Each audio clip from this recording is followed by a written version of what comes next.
I was saying the other day that even the idea of just being, to just be, can also become a position. That I found a way to be free. And the way to be free is to just be. But in the just be, the I who is doing the just being is not there. I wonder if it's clear like that. You see, many times we can decide to just be. I'm going to just be. It is still a mask. Empty of all masks, you are naturally just being. Completely open, completely empty of any position. Being is here effortlessly. That's why we call this the pathless path, where actually there is no way, there is no strategy, there is no practice that will make you that. Why? Because you already are that.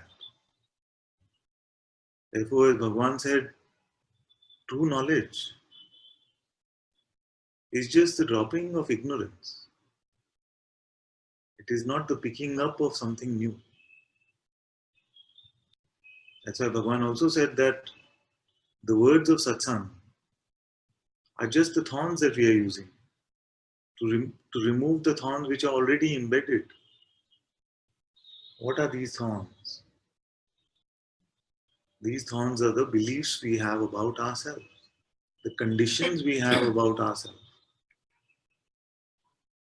I am this way, I am that way, I like this, I don't like this, these are my friends, these are my enemies, these I have grievances against, these I really desire.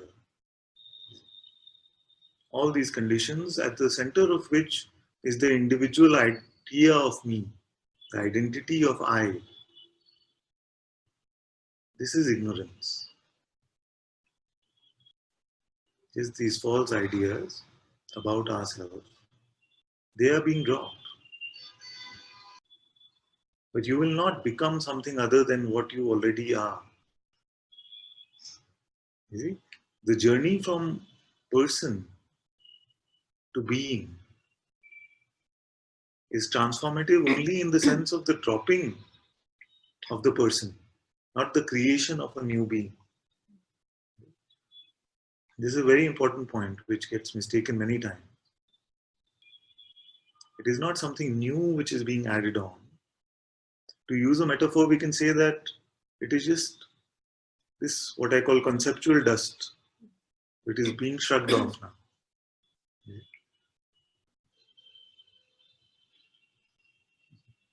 So what happens is that the bath in the Ganga has already happened this moment.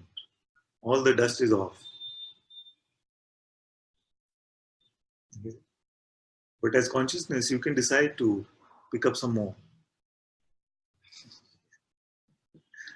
Have a dust bath with the mind.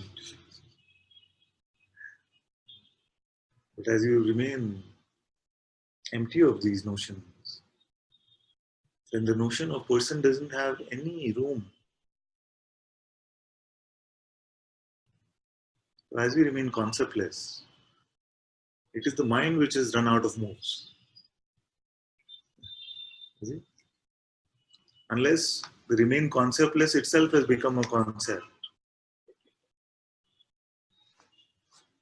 Now, you might feel that if I'm empty of notion, what does that have to do with the self? Have I found the self? I didn't find the self. Where is God? You see, this might be an idea. But this is not true. You are actually always experiencing only the truths. That's why Maharaj said, you are not experiencing suffering, but you are suffering you are experiencing. You are experiencing only the truths. You are suffering from your mental interpretations of it. You cannot suffer from that which is naturally here without any interpretation. No suffering is possible. You can look at this in some depth if you like. What is an example of suffering? Believing a thought. Any thought. Believing a thought. So suppose now Krishna is sitting here. Sitting. The mind can come and say, I don't like the I don't like the way he's sitting. You know? So that notion can come. And if that notion is believed, then that becomes a grievance. So the experience is just an experience. Certain sensations moving about. But when the interpretation comes, then it comes with its likes and dislikes. So anything that we call suffering, so this is an example of grievance. The other example could be, let's say, guilt. Some word emerged from here. And the mind can come and say, you shouldn't have said that. That didn't sound, did that hurt him? Really like that. And if that is believed, then that becomes guilt. But you see that without these ideas, what is appearing is just appearing. Now, when all of this is appearing, what are you? Don't try to interpret it. Don't be quick to the answer.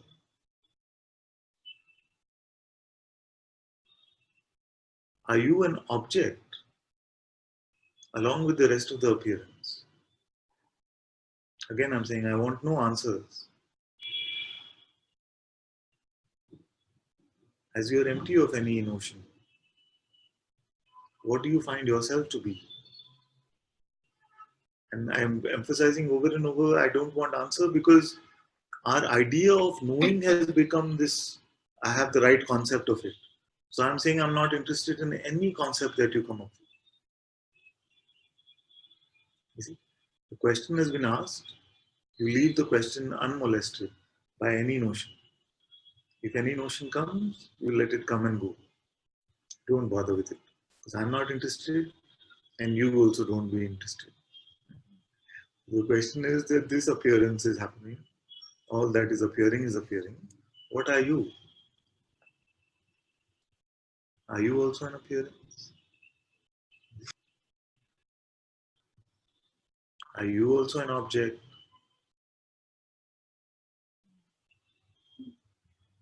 What is aware of all of these appearances? Is that also an object?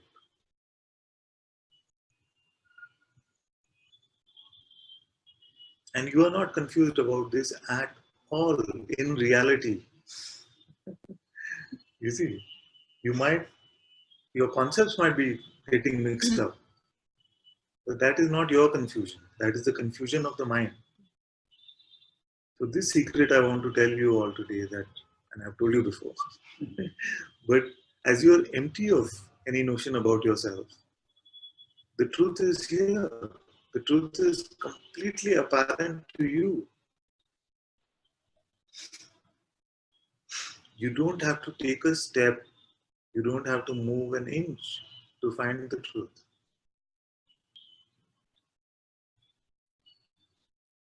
And so when Papaji used to take a different approach, he would say, okay, you want the self? Just for a fraction of a moment, don't think. Is it? So when he used to say, don't think, in that moment, the mind would just stop for a moment. And the truth is completely apparent. Now, I don't usually say don't think because that becomes a thing also then. You know, the thoughts are just coming. So then, oh, I can't stop thinking. So don't worry about that. But you see that as you are empty, as you allow these notions to come and go, what you are is completely present. You are aware of your existence.